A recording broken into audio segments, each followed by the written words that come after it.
दोनों देर तक बातें करती रहीं। फिर आखिरकार कॉल कट हो गई।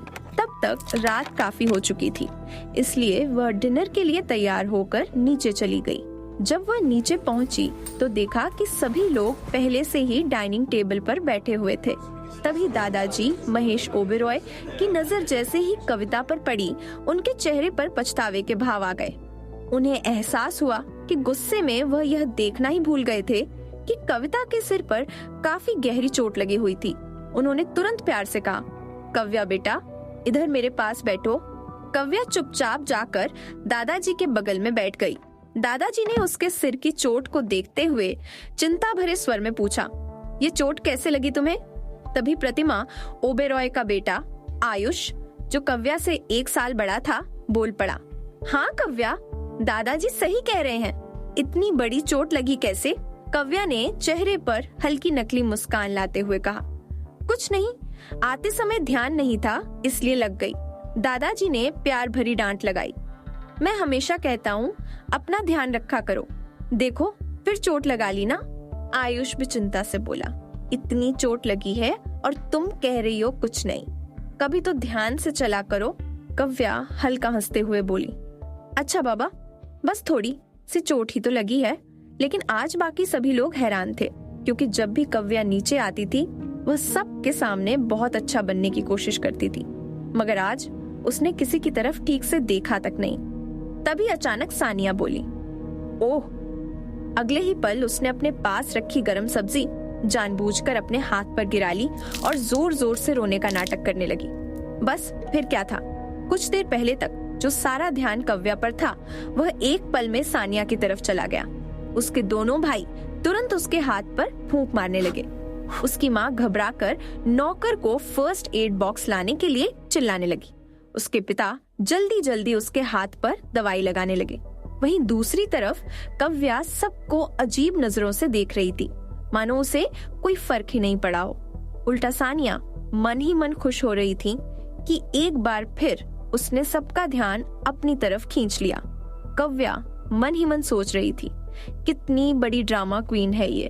दादाजी भी सानिया को अजीब नजरों से देख रहे थे, क्योंकि वह अच्छी तरह जानते थे कि यह सब सिर्फ ध्यान पाने का नाटक था। सानिया की हरकत देखकर आयुष और कव्या ने एक दूसरे की तरफ देखा और अपनी हंसी छिपाने लगे। कुछ देर बाद कव्या ने शांत स्वर में कहा, दादाजी, मौसी, मेरा यहाँ खाने का मन नहीं है, मेरा खाना ऊपर भिजवा दीजिए। आयुष भी तुरंत बोला, दादाजी, मेरा खाना भी कमरे में भिजवा दीजिए। दादाजी ने सिर हिलाते हुए कहा, ठीक है। कव्या वहां से जाने के लिए उठी ही थी कि तभी उसके पिता केशव ओबेरॉय गुस्से में बोले, तुम कहाँ जा रही हो? यहाँ तुम्हारी बहन को चोट लगी है और तुम्हें सिर्फ खाने की पड़ी है। अब तक चुप रहने वाली कव्या का गुस्सा भी फूट पड़ा। वह पलटी और ठंडे लेकिन तीखे स्वर में बोली, एक्सक्यूज मी, मिस्टर केशव ओबरबी, उसे चोट लगी है, मुझे नहीं, और उसका ध्यान रखने के लिए आप सब तो हैं। अगर मैं वहाँ नहीं रहूंगी तो क्या वो मर जाएगी? इतनी भी गहरी चोट नहीं लगी है उसे। पूरा हॉल एकदम शांत हो गया, क्योंकि कव्या ने आज तक कभी इस तरह जवाब नहीं दिया था। तभी उसकी माँ शिवानी ओबेरॉय गुस्से में बोली, ये कैसी भाषा है अपने पापा से बात करने की? कव्या की आंखों में दर्द साफ दिख रहा था। वह कड़वी हंसी के साथ बोली, प्लीज मिसेस शिवानी ओबेरॉय, आप बीच में मत बोलिए। यह सुनते ही सभी लोग चौंक गए। उसके बड़े भाई ने गुस्से में कहा, तुम मम्मी पापा को नाम से क्यों बुला रही हो? अब कव्या का सब्र पूरी तरह टूट चुका था। वह दर्द और गुस्से से कांपती आवाज में बोली, अच्छा होगा आप सब अपने काम से काम रखें, और रही बात परिवार की, तो ये आपका परिवार है, मेरा नहीं। मेरा परिवार तो उसी दिन मर गया था जिस दिन सानिया इस घर में आई थी। उसकी आंखों में आंसू आ चुके थे, और क्या फर्क पड़ता है कि मैं आपको भाई बोलूं या नहीं? आपकी हर कमी तो सानिया पूरी कर ही देती है। ऐसे माँ बाप होने से अनाथ होना बेहतर है, जो अपने बच्चों से ज्यादा दूसरों के बच्चों पर ध्यान देते हैं। शिवानी ओबेरॉय की आंखें भर आईं। उन्होंने कांपती आवाज में कहा, कव्या, तुम हमारी बेटी हो, हमने कभी तुम्हारे और सानिया के बीच फर्क नहीं किया। कव्या इस बार हंस पड़ी, लेकिन वह हंसी बेहद दर्द भरी थी। सच में? तो बताइए, जब मैं बीमार थी तब आप कहाँ थीं? आप तो उस समय सानिया के साथ खेलने में बिजी थीं। जब आप उसे अपने हाथों से खाना खिलाती थीं, तब मैं भी वहीं खड़ी रहती थी, लेकिन कभी आपने मुझे नहीं खिलाया। अब उसकी नजर दादी मालती ओबेरॉय पर गई। और दादी, आप सिर्फ सानिया की दादी हैं, मेरी नहीं, क्योंकि गलती किसी की भी हो, आखिर में दोष हमेशा मेरा ही निकलता था। पूरा घर शर्म से सिर झुकाए खड़ा था। कव्या की आवाज अब टूटने लगी थी।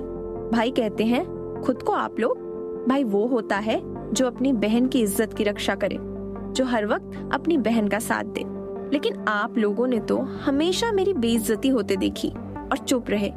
उसने अपने बड़े पापा और बड़ी मम्मी की तरफ देखा, और आपने तो कभी मुझे समझने की कोशिश ही नहीं की।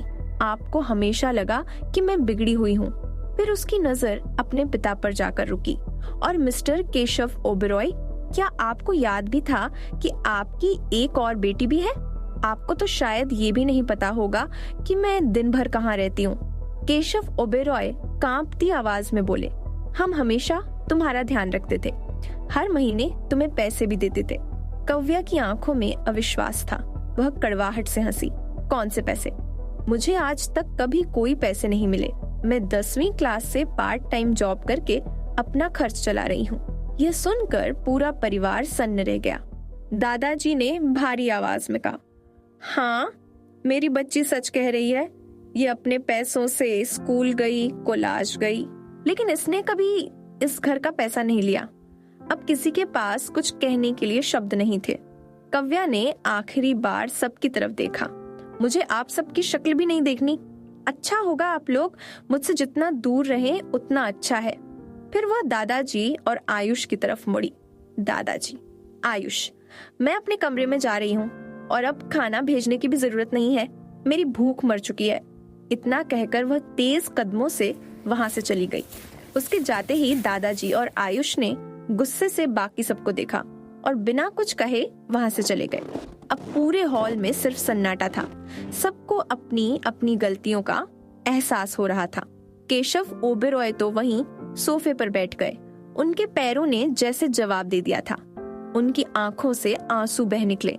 धीरे से उन्होंने शिवानी से कहा, क्या हम सच में इतने बुरे माता पिता हैं?